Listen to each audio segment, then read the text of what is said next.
Bonjour amis bénévoles et bienvenue à nouveau dans une nouvelle rubrique du Saviez-vous que? Aujourd'hui, nous allons aborder les procès-verbaux. Nous allons regarder le cadre légal, comment commencer un procès-verbal, les résolutions, la numérotation ainsi que les résolutions hors réunion. Abordons tout d'abord le cadre légal. La loi sur la compagnie, celle qui régit nos lettres patentes, vient nous dire que toute compagnie doit tenir à son siège un ou plusieurs livres dans lesquels il y a les procès-verbaux.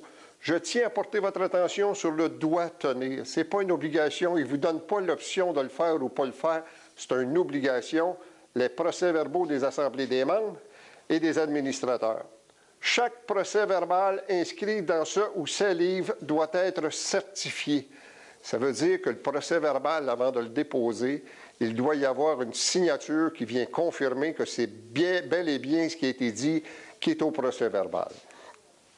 Regardons maintenant la loi sur les compagnies, l'article 109. Ces livres et registres font, à première vue, preuve des faits qui y sont énoncés dans toute action, poursuite ou procédure, soit contre la compagnie ou contre un actionnaire. Ce qui veut dire que votre procès-verbal est déjà reconnu par la Cour lorsqu'il est fait d'une façon légitime pour être déposé et ça sert de preuve lors de poursuites ou d'actions au civil. Accès aux procès-verbaux, les membres n'ont pas accès aux procès-verbaux. Les seules personnes qui ont accès aux procès-verbaux, ce sont les administrateurs, les membres du conseil d'administration.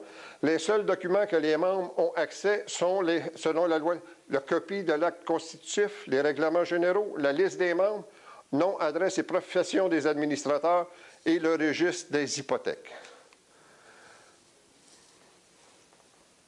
Nous passerons à une autre capsule bientôt.